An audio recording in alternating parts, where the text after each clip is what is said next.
जय बोलो देवादिदेव एकहजराट श्री भगवान महावीर स्वामी की जय जय जय। अहिंसा परमो धर्म की जय जय जय। परम पूज आचार्य गुरुवर श्री विद्यासागर जी महाराज की जय जय जय। बोले परम पूज मनीषी प्रमाण सागर जी महाराज की जय जय जय। नमोस्तु गुरुवर नमोस्तु। आचार्य मान्यतुंग भगवान के गुणों का गुणगान करते हुए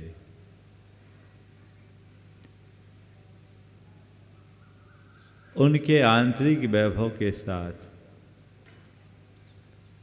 अब उनके बाह्य वैभव की ओर अपनी दृष्टि केंद्रित कर रहे हैं।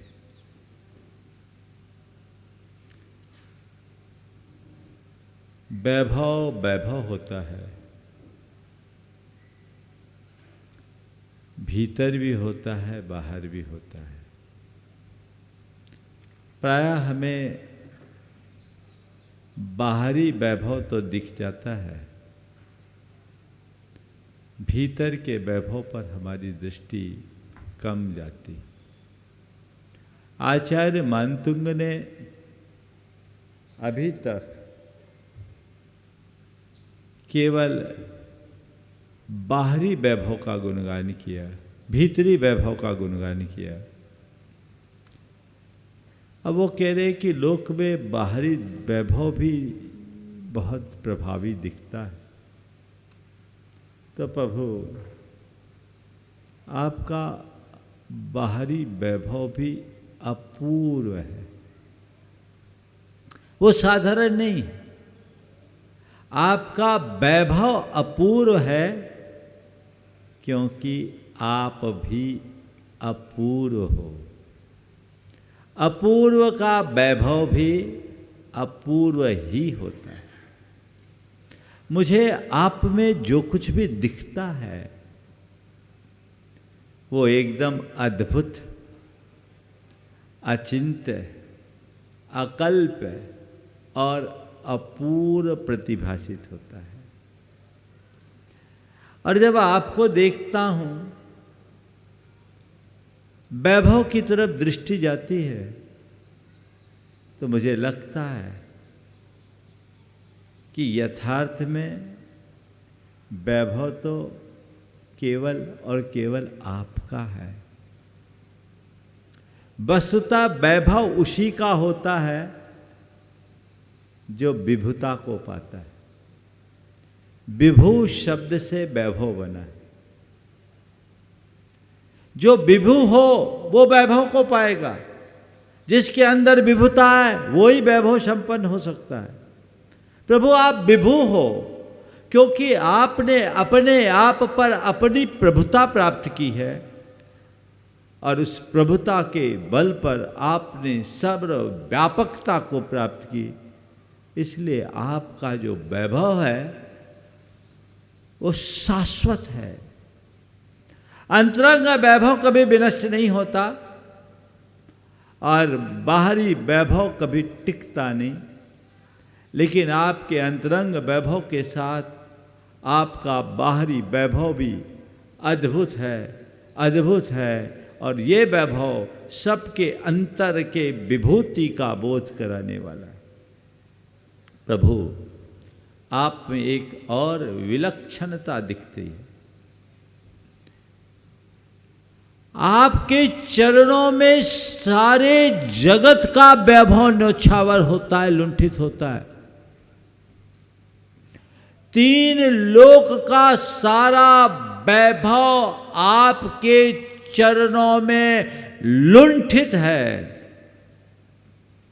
लेकिन भगवान आप तो निराले हो। तीन लोक का वैभव आपके चरणों में निछावर, लेकिन आप उसकी तरफ देखते तक नहीं हो। जग के अन्य प्राणियों में और आप में हमें यही अंतर दिखता है कि सारा संसार जगत के वैभव के पीछे पागल होता है और आप आपके चरणों में वैभव न्यौछावर होता है। सारा संसार जिस वैभव के पीछे पागल होता है, वो सारा वैभव आपके चरणों में न्यौछावर होता है। क्या कहूं, आपकी महिमा ही अद्भुत है, निराली है। प्रसंग आज 28वें छंद का है। भगवान के 28वें छंद से आगामी 8 छंदों में भगवान के अष्ट प्रातिहार्यों का वर्णन। प्रातिहार तीर्थंकर परमात्मा का महिमा बोधक चिन्ह होता है। उनके साथ 8 प्रातिहार्य होते हैं। अशोक वृक्ष, दिव्य सिंहासन, 3 छत्र, दिव्य चामर, सतेज भामंडल, पुष्प वृष्टि, दुंदुभि नाद और दिव्य ध्वनि। ये भगवान के 8 महाप्रातिहार्य कहलाते हैं, जो उनकी महिमा का ख्यापन करते हैं, जिनसे उनकी महिमा का बोध होता है। इन्हें प्रातिहार्य कहा जाता है। प्रतिहारा इव प्रातिहार्या। हमने सुना है राजा महाराजाओं के यहाँ कुछ प्रतिहारी होते जो किंकर की तरह उनके साथ जुड़े रहते और आचरण करते, वो उनके प्रतिहार कहलाते। भगवान के केवल ज्ञान के उपरांत इंद्र द्वारा नियुक्त 8 प्रतिहार होते हैं, जो हमेशा केवल ज्ञान के बाद भगवान के साथ चलते हैं। उन्हीं प्रातिहार्यों का उल्लेख बड़े सजीव चित्रण के साथ आचार्य मानतुंग आगे करने जा रहे हैं। हम इन छंदों को पढ़ेंगे। आज 2 छंद में लूँगा और इन 2 छंदों में गुंफित जो आध्यात्मिक भाव है उन्हें भी साथ में रखेंगे। उच्चैर शोक तरु संसृत मुन्मयूख,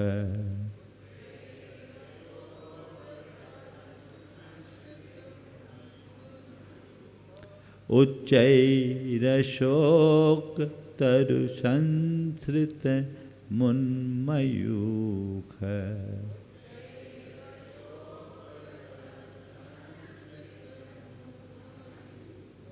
मा भाति रूपममलं भवतो नितान्तम्,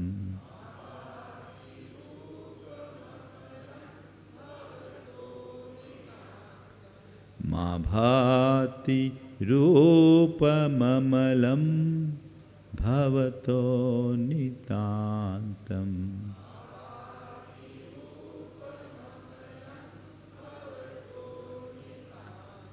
स्पष्टोल्लसत् किरणमस्तमोभितानम्,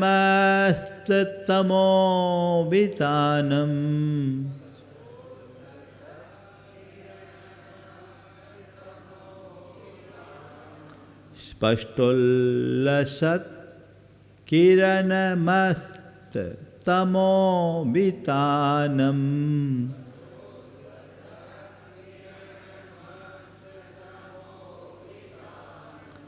बिंबं रवेरिव पयोधर पार्श्ववर्ती,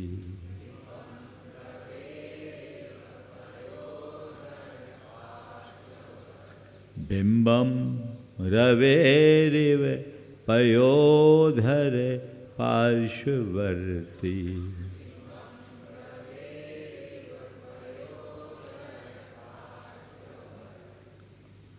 यहाँ इस छंद का अर्थ हम समझे उससे पूर्व इसके भाव को पहले समझ लें।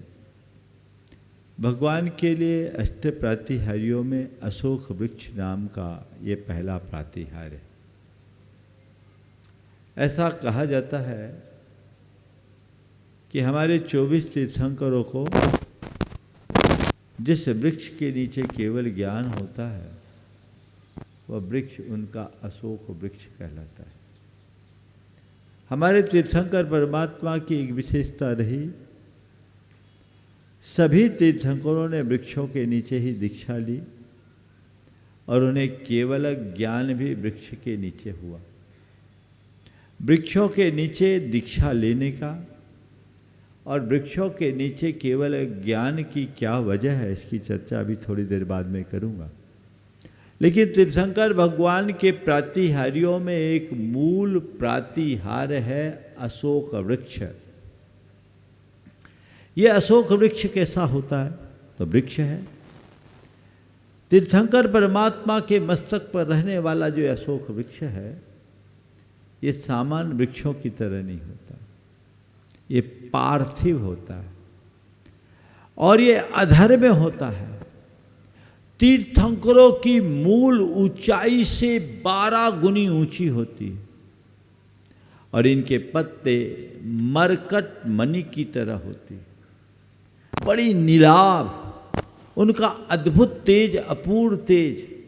और वो पेड़ विशाल काय पेड़ जिसकी शाखा प्रशाखाएं अत्यंत विस्तृत, जिसमें फूल फल से सुसज्जित, जिसमें अनेक प्रकार के कोयल तोता मैना जैसे पक्षी का मधुर कलरव और गुंजार हो रहा हो, ऐसा तेजस्वी वृक्ष उनके मस्तक पर रहता है। 24 तीर्थंकर है। अशोक वृक्ष सामान्य रूप से जो हम लोग अशोक वृक्ष देखते हैं वो मत समझना। जिस तीर्थंकर को जिस वृक्ष के नीचे केवल ज्ञान हुआ वही उनका अशोक वृक्ष होता है। अभी हम भगवान ऋषभदेव की स्तुति कर रहे हैं। ऋषभदेव भगवान को बट वृक्ष के नीचे केवल ज्ञान हुआ। कौन से वृक्ष के नीचे? अब थोड़ी कल्पना करो। बट वृक्ष, कैसा बट वृक्ष? तीर्थंकर ऋषभदेव की मूल ऊंचाई से 12 गुना। भगवान ऋषभदेव 500 धनुष के थे तो पेड़ कितना हो गया? 6000 धनुष, 12 गुना। 6000 धनुष ऊंचा विशाल का है। सवाल मत खड़ा करना। अभी अपनी हाइट कितनी है? 5-6 फीट। और बरगद का पेड़ देखते हैं तो कितना गुना दिखता है? 60-70 फीट। 60 फीट का, 50-60 फीट का तो अमूमन होता ही, तो 10-12 गुना तो हमसे हो गया ना। तो ऐसे जब ऋषभदेव 500 धनुष के थे तो पेड़ यदि 6000 धनुष का हो तो क्या आश्चर्य, तभी तो उस पेड़ के नीचे जाके बैठेंगे। अब ऐसा विशाल काय वृक्ष, एक कल्पना आप लोगों को दे रहा हूं और अभी मैं एक कुछ प्रैक्टिकल भी कराऊंगा जब अर्थ बताऊंगा। तो ऐसा विशाल काय वृक्ष जिसकी आभा, जिसकी कांति सर्वत्र फैल रही है, उसके नीचे भगवान ऋषभदेव विराजमान है, जिनकी काया स्वर्णमय, परमोदारिक शरीर, दिव्य कांति के साथ युक्त, दिव्य प्रकाश से युक्त ऐसी अद्भुत काया वाले भगवान ऋषभदेव, उनके शरीर से उनका तेज फैल रहा है। क्या फैल रहा है? तेज फैल रहा है। हम लोग किसी व्यक्ति से मिलते हैं, थोड़ा तेजस्वी होता है, तपस्वी होता है, कहते देखो इनका कितना तपह तेज प्रकट हो रहा है। होता है, अलग तेज होता है, खिंचता है। तो फिर तीर्थंकर परमात्मा के तेज की क्या बात कहनी? वो कैसा? सूर्य की तरह वो तेज किरणें निकल रही है, फैल रही है चारों तरफ। और ऊपर से जो पेड़ है उसके पत्ते भी मणिमय हैं, मरकत मणि की तरह। उनकी नीलाभा भी प्रकट हो रही और इधर से सूर्य जैसे किरणें जा रही है, उधर से उसकी किरणें आ रही है, दोनों का रिफ्लेक्शन हो रहा है। और रिफ्लेक्शन होने के कारण ये जो किरणें ऊपर की ओर जा रही है, वो किरणें ऊंचाई ऊपर की ओर जा रही है सीधे। ऊपर की ओर जाकर के रिफ्लेक्ट कर रही है, चारों तरफ वह पेड़ है, कल्पना में लो, उनके बीच से जा रही है। कैसा लग रहा है? जैसे बादलों के मध्य सूर्य प्रकट हो रहा है, चारों तरफ बादल है सघन, और बीच से सूरज निकल रहा है और उसकी किरणें चारों तरफ फैल रही है। तो ये अशोक वृक्ष रूप बादल है और मध्य में भगवान ऋषभ देव जैसे सूर्य प्रकट हो रहे हैं। भगवान ऐसा प्रतीत हो रहा है। ये कौन कह रहे हैं? आचार्य मान तुम। अब आप छंद का अर्थ समझिएगा तो आपको आनंद आएगा। हम छंद का अर्थ बताते हैं और फिर आगे बात करेंगे। उच्चई रसोक तरु संस्कृत, संस्कृतम उन्मयूख है। उच्चई ऊंचे, कितने ऊंचे, कितना ऊंचा? भगवान के मूल शरीर से 12 गुना ऊंचा। अशोक, रसोक में से अशोक निकलेगा, अशोक तरु, अशोक वृक्ष के नीचे संस्कृत उन्मयूख है, जिसके किरणें ऊपर की ओर जा रही है। मयूख का अर्थ होता है किरण। उन्मयूख, ऊपर की ओर जिसकी किरणें फैल रही है। उन्मयूखम आभाति रूपम अमलम भवतो नितांतम, भवतो अमलम रूपम नितांतम आभाति। भवता आपका, अमलम निर्मल, रूपम रूप, नितांतम बहुत खूब, आभाति शोभायमान होता है, खूब सुंदर लग रहा है, खूब शोभायमान लगता है। किनका रूप? भगवान आपका रूप। कैसा रूप?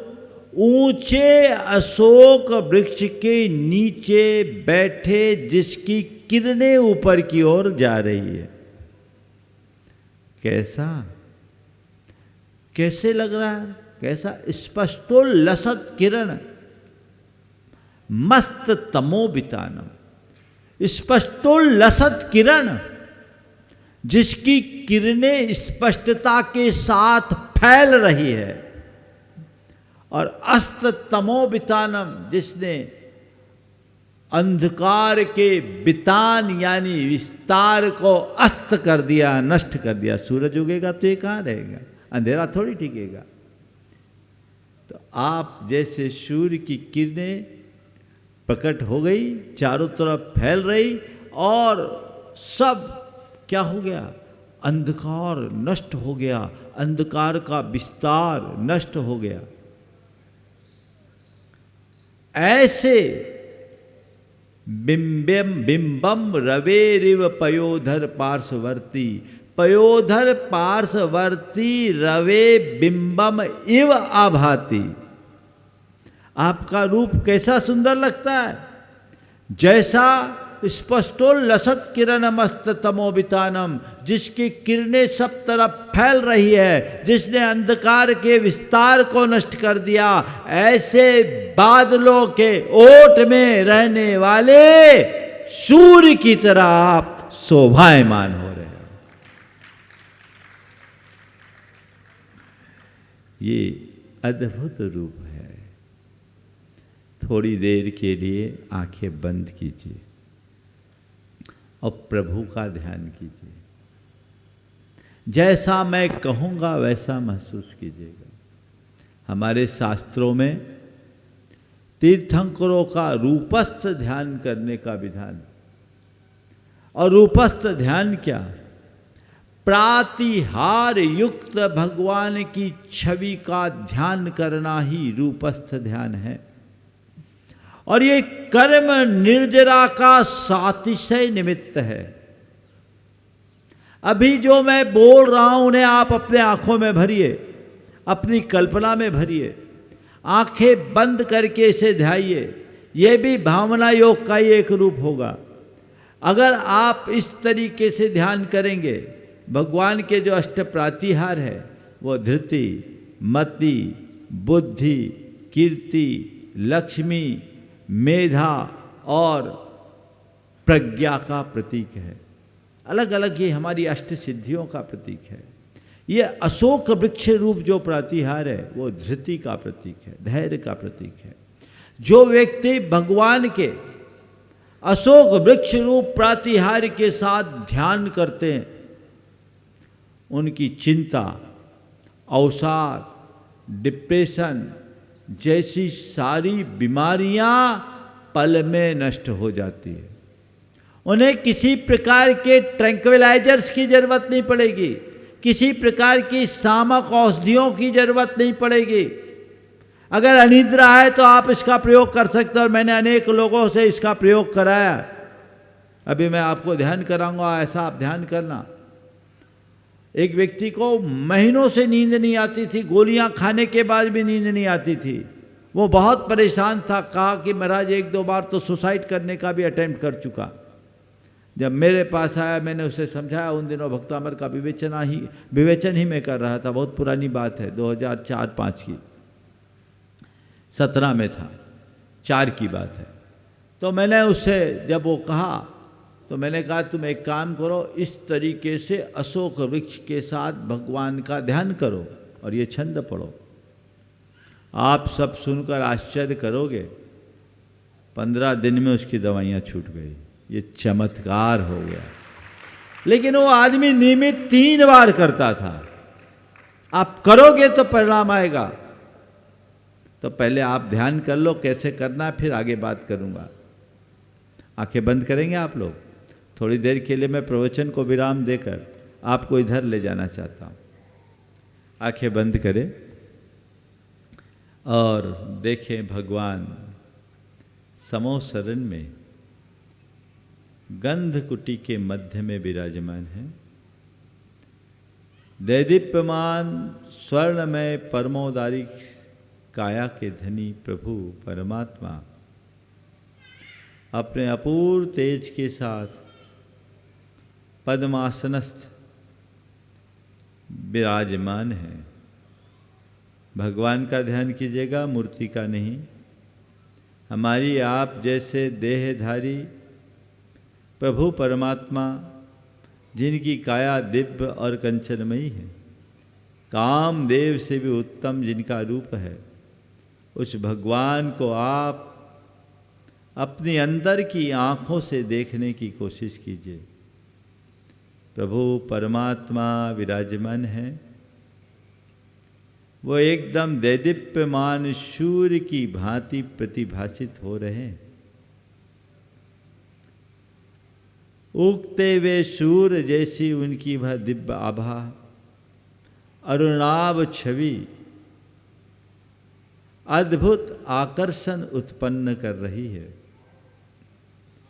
उनकी उस काया की दिव्य किरणें ऊपर की ओर फैल रही है, विकीर्ण हो रहा है,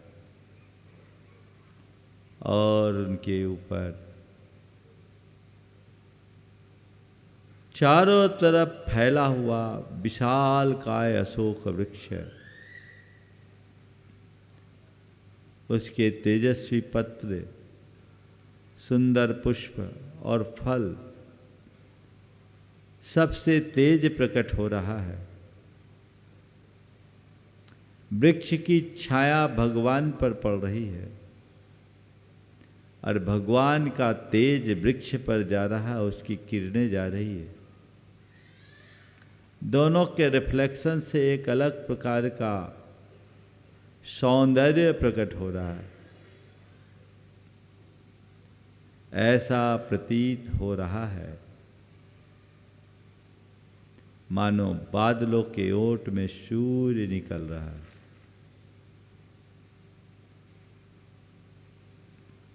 भगवान को देखते देखते ही बन रहा है।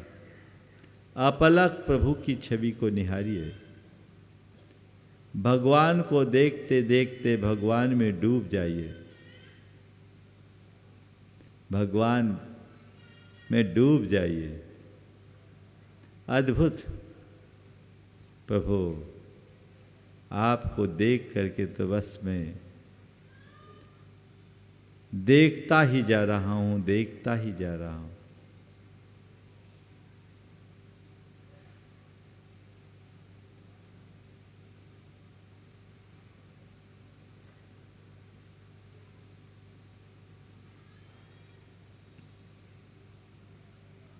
इस रूप में भगवान को नमन करें, वंदन करें और कह रहे हैं भगवान आप अद्भुत हो। आप लोगों के आंखों में भगवान उभरे कि नहीं, भगवान के दर्शन हुए कि नहीं हुए? हो गए ना? एक बार जोरदार नमन करें भगवान को और इसको आप अपने अभ्यास में लीजिए।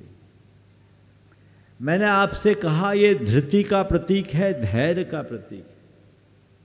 अधीरता समाप्त होगी, चिंता मिट जाएगी, अवसाद दूर होंगे, अनिद्रा मिट जाएगी। आप अपनाइए। अब एक सवाल, वृक्ष को इतना महत्व क्यों? हमारे प्रातिहारियों में सबसे पहले वृक्ष लिया। हमारे 24 के 24 तीर्थंकर पेड़ों के नीचे ही दीक्षा लेते हैं। केवल अज्ञान भी पेड़ों के नीचे ही होता है। इसका कारण क्या है? इस पर काफी रिसर्च हुआ। वृक्ष प्रकृति का एक बहुत बड़ा आधार है, संपूर्ण प्रकृति के लिए वरदान है। वृक्ष हम सबको बहुत अधिक सकारात्मक ऊर्जा प्रदान करता है। एक शोध हुआ, एक व्यक्ति ने एक गमले में जितनी मिट्टी डाली उसको पहले तौला, उसमें एक पौधा लगाया और पौधा लगाने के बाद 2.5 महीने में वो पौधा लगभग 4 फीट का हो गया। उसने रोज पानी डाला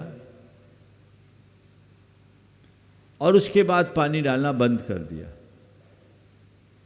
मिट्टी सूख गई। उसके बाद जब उसका वजन लिया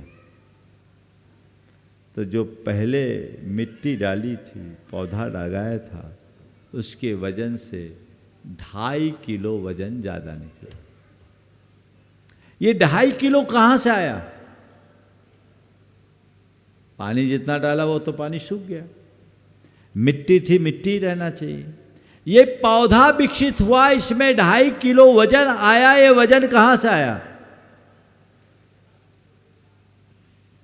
ये ब्रह्मांड से ग्रहित ऊर्जा का फल है। पेड़ में फल लगते हैं। ये फल कहां से आते हैं? फूल उगते हैं। ये फूल फल कहां से आते हैं? ये ब्रह्मांड से पेड़ ऊर्जा को ग्रहण करता है और ग्रहण करके हम सबको प्रदान करता है। तो वृक्ष सकारात्मक ऊर्जा का एक बहुत बड़ा आधार है। तो वृक्ष ऊर्जा लेता है, हमें ऊर्जा देता है। तीर्थंकरों के द्वारा वृक्षों के नीचे दीक्षा लेने के पीछे एक कारण मुझे ये दिखता है कि वृक्ष सकारात्मकता का मूल है और वृक्ष के नीचे एकाग्रता की वृद्धि होती है। मैंने खुद पर यह प्रयोग किया। अनेक बार मैंने वृक्षों के नीचे बैठ कर के ध्यान किया, चिंतन किया। ये पाया कि आम स्थान की अपेक्षा वृक्ष के नीचे एकाग्रता अधिक होती है। वृक्ष के नीचे बैठने से एकाग्रता अधिक होती, उसमें भी बट वृक्ष हो, आम का वृक्ष हो, साल का वृक्ष हो, तो इसमें विशेषता है। संभवतः तीर्थंकर परमात्मा भी इसीलिए वृक्षों के नीचे दीक्षा लेते हों और इसका एक आध्यात्मिक कारण भी दिखता है। वृक्ष धृति और सहिष्णुता का प्रतीक है। पेड़ को आप देखो, सर्दी, गर्मी, बरसात, आंधी, पानी, तूफान, लू और हिमानी हवाएं, ओला, कुछ भी गिरे, सबको प्रतिकार रहित हो करके सहन करता है। कोई पत्थर भी मारे तो उसे मीठे फल देता। पत्थर मारे तो उसे मीठे फल देता। सब कुछ प्रतिकार रहित हो करके सहन करता है ना। तो इसी तरह जो वृक्ष की भांति सबको प्रतिकार रहित होकर सहता है, समता की प्रतिमूर्ति होता है, वही साधु होता है। शायद इसीलिए वृक्ष के नीचे तीर्थंकर परमात्मा दीक्षा लेते। गुरुदेव ने बहुत अच्छा हाइकू लिखा। साधु वृक्ष है छाया फल प्रदाता, जो धूप खाता। साधु वृक्ष है छाया फल प्रदाता, जो धूप खाता। तो साधु वृक्ष है जो छाया और फल को देता है, स्वयं धूप खाता है। तीर्थंकर परमात्मा इसी आध्यात्मिक प्रेरणा के लिए वृक्ष के नीचे दीक्षा लेते। वृक्ष ऊर्जा प्रदान करता है, इसलिए वृक्ष के नीचे केवल ज्ञान होता है, क्योंकि वहाँ एकाग्रता अधिक होती है और केवल ज्ञान के लिए पूर्ण एकाग्रता की आवश्यकता होती है।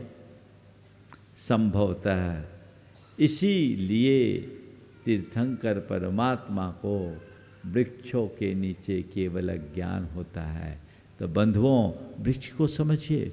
वृक्ष हीलिंग का भी एक बड़ा आधार है। जो लोग भावना योग करते हैं, यदि पेड़ के नीचे बैठ करके करें तो और कई गुना प्रभाव पड़ेगा। इसलिए वृक्षों के प्रति हमें बहुत गंभीर होना चाहिए, संवेदनशील होना चाहिए। वृक्षों का संरक्षण और संवर्धन करना चाहिए। हर व्यक्ति को अधिक से अधिक वृक्ष लगाने का प्रयत्न करना चाहिए, अभियान चलाना चाहिए।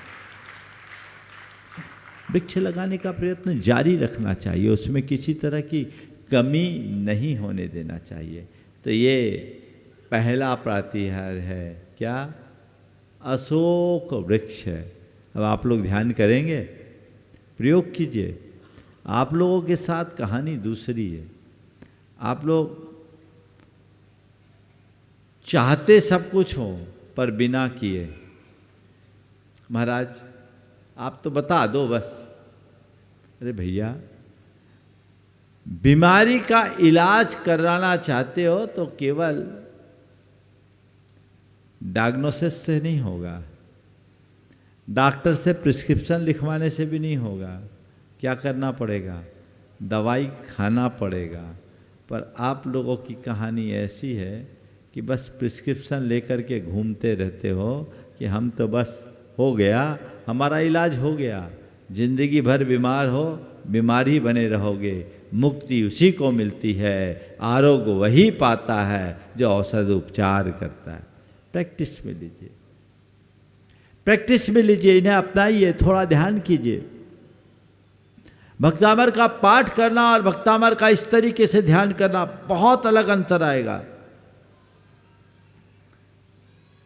इन्हें ध्यान में रखेंगे तो बहुत सारी चीज़ें जुड़ेगी।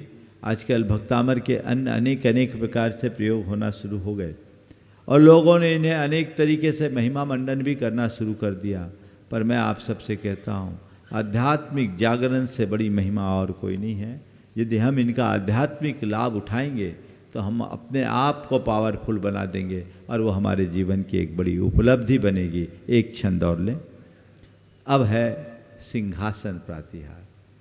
सिंहासने मणिमयूख शिखा विचित्रे,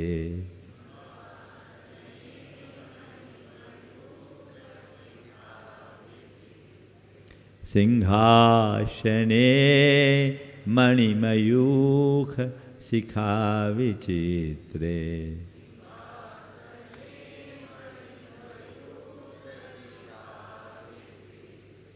बिभ्राजते तव वपुः कनकावदातम्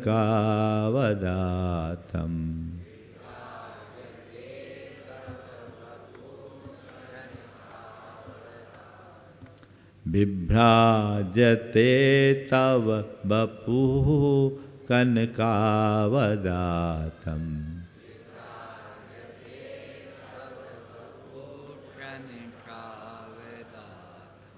बिंबं बियद् विलसदंसुलताभितानम्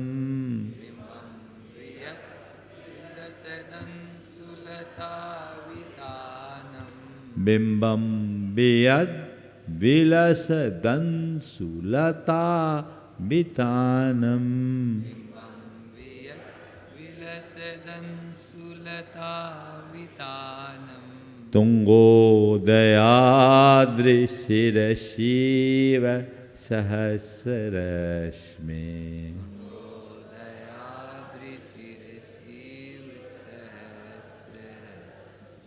तुंगोदयाद्रिशिरशिव सहस्ररश्मि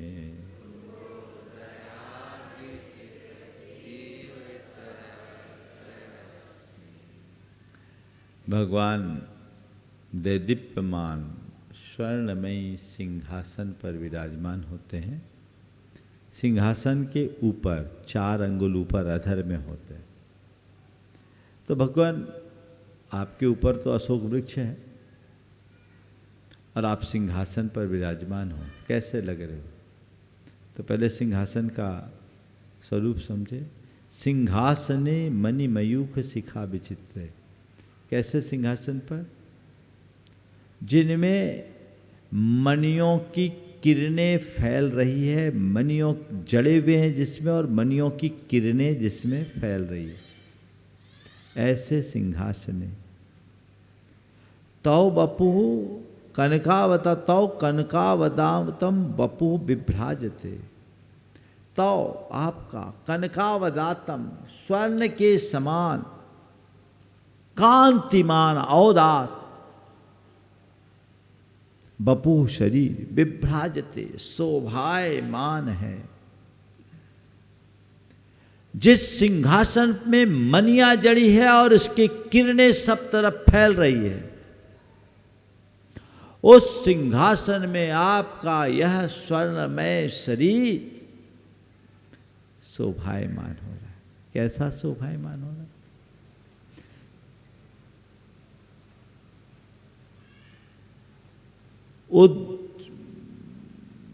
बिंबम बियद विलसद अंशुलता बितान। बिंबम बियत विलसत अंशुलतानाम सहस्र रश्मि। सूर्य के बिंब यानी सूर्य बिंब कैसा? बियत आकाश में, बिलसत शोभायमान, अंशुलता बितानम अर्थात किरणों के समूह का विस्तार, जिसकी किरणें सब तरफ फैल रही है आकाश में। ऐसे तुंगोदयाद्रि शीर्षि। तुंगोदयाद्रि किसको बोलते हैं? तुंग ऊंचा, उदयाद्रि उदयाचल। उत्तुंग उदयाचल के शिखर पर यानी मेरू पर्वत के शिखर पर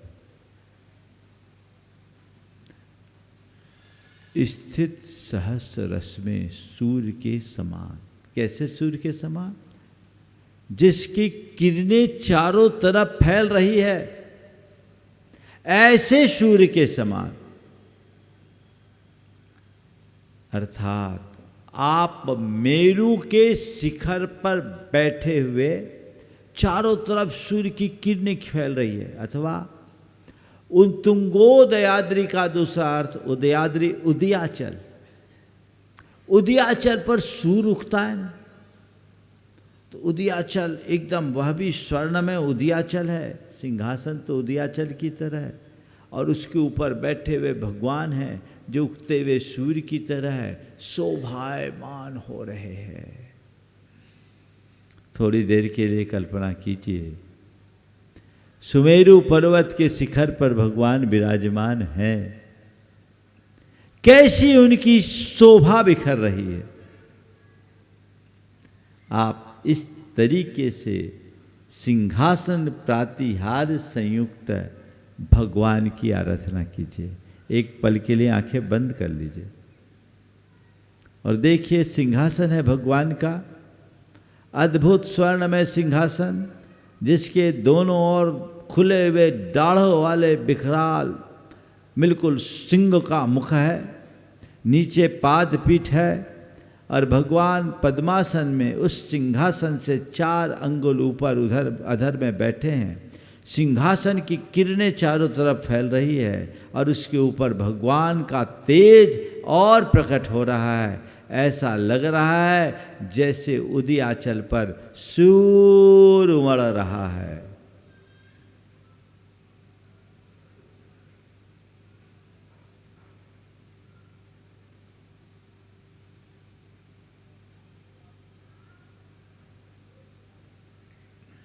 इस तरीके से सिंहासन प्रातिहार्य से युक्त भगवान का दर्शन करें, प्रयोग में लाए।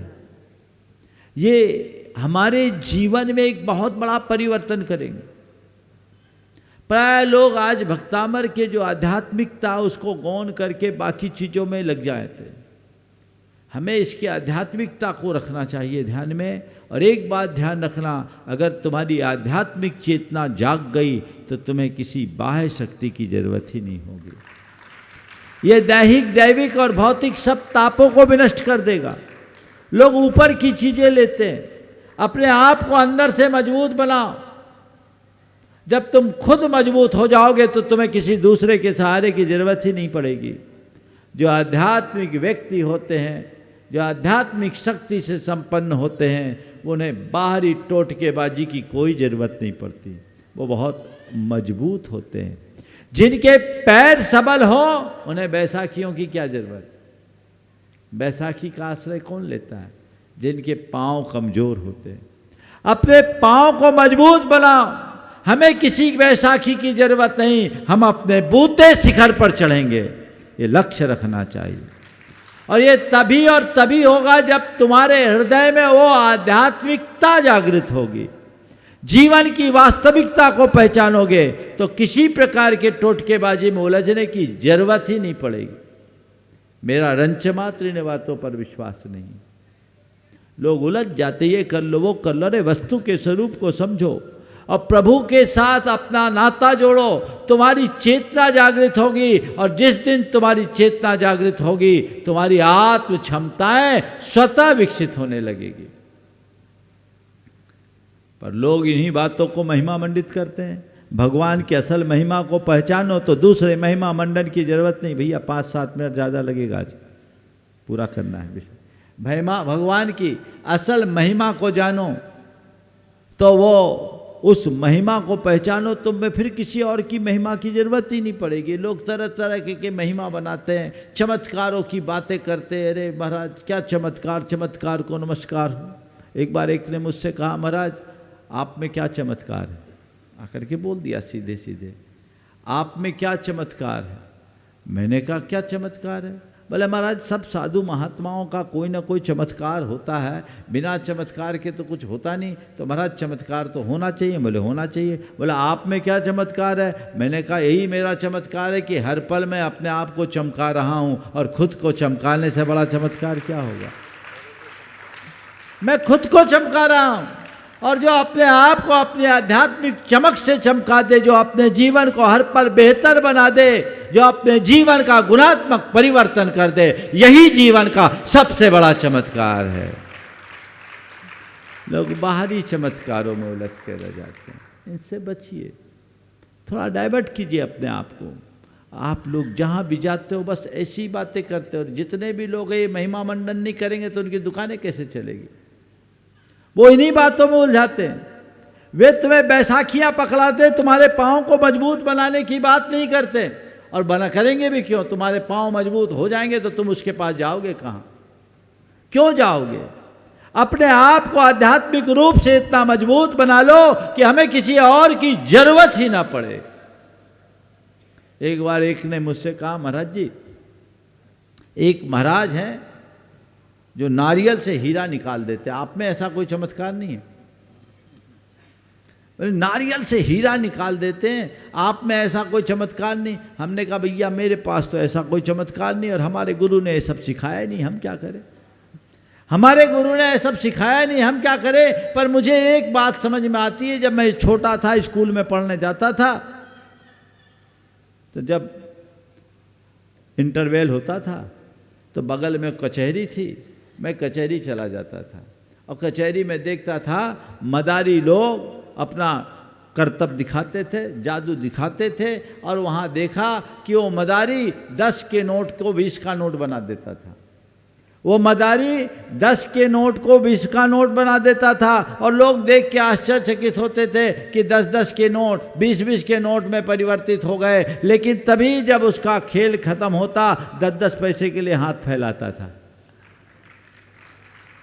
10-10 पैसे के लिए हाथ फैलाता था। अरे भाई, जब तुम 10 को 20 करने में समर्थ हो तो 10 पैसे के लिए हाथ फैलाने की जरूरत क्या है, इतनी समझने की जरूरत है।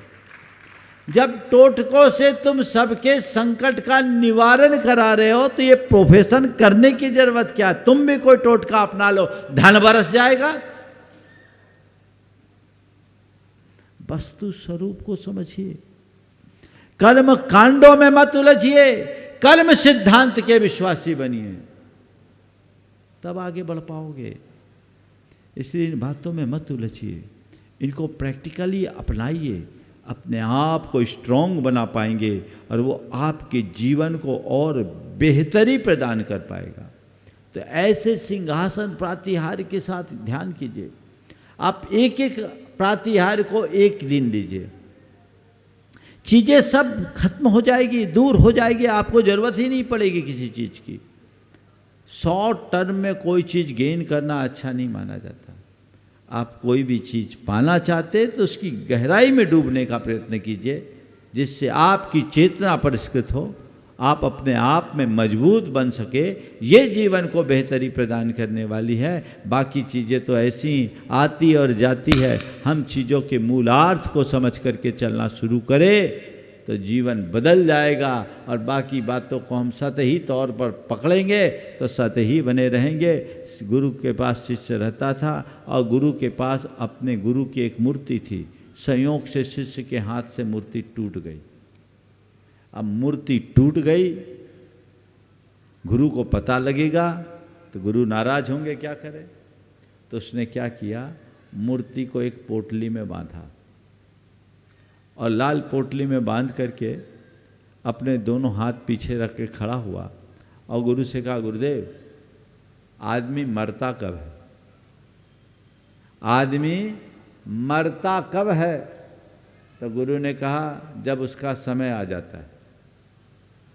आदमी मरता कब है, तो गुरु ने कहा जब उसका समय आ जाता है। शिष्य ने पोटली आगे करते हुए कहा, गुरुदेव इस मूर्ति का समय आ गया, ये मूर्ति मर गई। गुरुदेव इस मूर्ति का समय आ गया, ये मूर्ति मर गई। गुरु को मूर्ति खंडित होते देखकर एक पल के लिए थोड़ा दुख तो हुआ, लेकिन शिष्य की प्रत्युत्पन्नता को देखकर उसका मन हर्षित हो गया और गुरु ने शिष्य को संबोधा कि बेटे यही बात सब में अपना करके चलना। जब जिसका समय आता है वो मर जाता है। संसार का कोई भी वियोग हो, कैसा भी वियोग हो, एक ही बात सोचो, इसका समय आ गया है। बंधुओं, ऐसी आध्यात्मिक दृष्टि आ जाने पर इष्टानिष्ट संयोग वियोग में व्यक्ति विचलित नहीं होता, उसमें स्थिरता बनी रहती है। और यही स्थिरता हमारे जीवन की एक बड़ी उपलब्धि है। उसे हम अपने अंतर मन में घटित करें और जीवन को आगे बढ़ाने का प्रयत्न करें। बोलिए परम पूज्य आचार्य गुरुवर श्री विद्यासागर।